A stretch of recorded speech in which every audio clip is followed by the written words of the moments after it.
మీ business ఏదైనా మీ ఊర్లో promotion చేయాలంటే అది సుమన్ టీవీతోనే సాధ్యం. ఇప్పుడే సంప్రదించండి. తెలంగాణలో ప్రస్తుతం ఎమ్మెల్యే కౌశిక్ రెడ్డి వర్సెస్ అరికపూడి గాంధీ చుట్టూ రాజకీయం నడుస్తోంది. సవాళ్లకు ప్రతి సవాళ్లు చేసుకుంటూ ఇద్దరు క్షణక్షణం ఉత్కంఠను పెంచుతున్నారు. అరికపూడి గాంధీ ఇంటికి వచ్చి బీఆర్ఎస్ కండువ కప్పుతా అని కౌశిక్ రెడ్డి సవాల్ విసిరారు. ఈ సవాల్ని స్వీకరించిన అరికపూడి గాంధీ, నువ్వు మా ఇంటికి రాకపోతే నేనే మీ ఇంటికి వస్తా అంటూ ప్రతి సవాల్ విసిరారు. ఈ క్రమంలో ఇద్దరి మధ్య మాటల యుద్ధం చెలరేగింది. అనుచరులతో కలిసి ఎమ్మెల్యే అరికపూడి గాంధీ కొండాపూర్లోని కౌశిక్ రెడ్డి ఇంటికి వెళ్లారు. భారీ కాన్వాయ్తో బయలుదేరి వెళ్లారు. దీంతో కౌశిక్ రెడ్డి ఇంటి వద్ద ఉద్రిక్త పరిస్థితి నెలకొంది. పెద్ద ఎత్తున తన అనుచరులతో కౌశిక్ రెడ్డి ఇంటికి గాంధీ వెళ్లడంతో అక్కడ ఏం జరగబోతుందనే అంశంపై హై టెన్షన్ నెలకొంది. దీంతో భారీగా పోలీసులు మోహరిస్తున్నారు. కాగా ఇంతటి వివాదానికి దారితీసిన మాటలు ఇవ్వే. కాంగ్రెస్లో చేరానని గాంధీయే స్వయంగా మీడియాకు చెప్పి ఇప్పుడు మాట మారుస్తున్నారని ఫైర్ అయ్యారు కౌశిక్ రెడ్డి.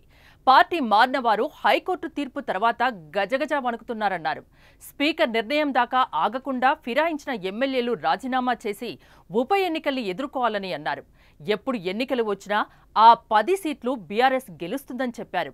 అరికపూడి గాంధీ నకిలీ గాంధీ అని చురకలు అంటించారు. గాంధీ గారు ఒరిజినల్ గాంధీ అనుకున్నాం కానీ నకిలీ గాంధీ వెళ్ళిండు. ఏంటిదే నకిలీ గాంధీ? నువ్వు నకిలీ మాటలు మాట్లాడు, పూటకో మాట. నీకు ఖచ్చితంగా నీకు కూడా షేర్లింగం పెళ్లిలో డిపాజిట్ పోవడం ఖాయం. నేను ఇలా ఒక గిఫ్ట్ పంపుతా ఉన్నా ఈ 10 మంది మారిన ఎమ్మెల్యేలకి. మంచిగా తెచ్చిన ఓ చీర ఇంకా గాజులు తెచ్చిన ఇలా ఈ 10 మంది ఎమ్మెల్యేలకి నేను చూపిస్తా ఉన్నా. దానం నాగేందర్ గారు, కడియం శ్రీహరి గారు, గాంధీ గారు, ఇక మారిన 10 ఎమ్మెల్యేలు, వెంకట్రావు గారు, పోచారం శ్రీనివాసరెడ్డి గారు, కృష్ణమోహన్ రెడ్డి గారు, ఉన్న 10 ఎమ్మెల్యేలు మీకు శాత కాకపోతే ఇగో ఈ చీరలు గాజులు కొనుక్కొని వేసుకొని తిరుగు రిపబ్లిక్ లా. ఇజ్జత్ లేని వాళ్ళు మీకు ఇజ్జత్ ఉందానే అసలు? కేసీఆర్ విడిగా కాంగ్రెస్ ఎమ్మెల్యేను చేర్చుకున్నారని నిరూపిస్తే నేను ఎమ్మెల్యే పదవికి రాజీనామా చేస్తా అన్నారు. అరికపూడి గాంధీ మా పార్టీ సభ్యుడైతే తెలంగాణ భవన్కు రావాలని సవాల్ చేశారు. అయితే కౌశిక్ రెడ్డి వ్యాఖ్యలపై అరికపూడి గాంధీ స్పందించారు.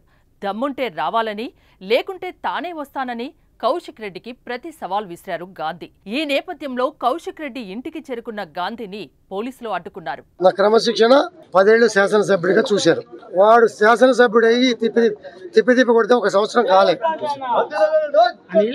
ప్రస్తుతం పబ్లిక్ తో గౌరవప్రదమైనటువంటి వ్యక్తులతో ఏ రకంగా ప్రవర్తిస్తా ఉన్నాడు, అసెంబ్లీలో కూడా ఏ రకంగా ప్రవర్తించాడు అన్న విషయం మీ అందరూ కూడా కళ్ళారా చూశారు. నా ముందే పక్కన కూర్చున్నప్పుడు కేటీఆర్ గారే హెచ్చరించాడు, నేను మాట్లాడేది కరెక్ట్ కాదు, ఇది అసెంబ్లీ, స్పీకర్కి ఎన్ని అధికారాలు ఉన్నాయో నీకు తెలుసా? హెచ్చరించినా కూడా వాడికి బుద్ధి రాలే.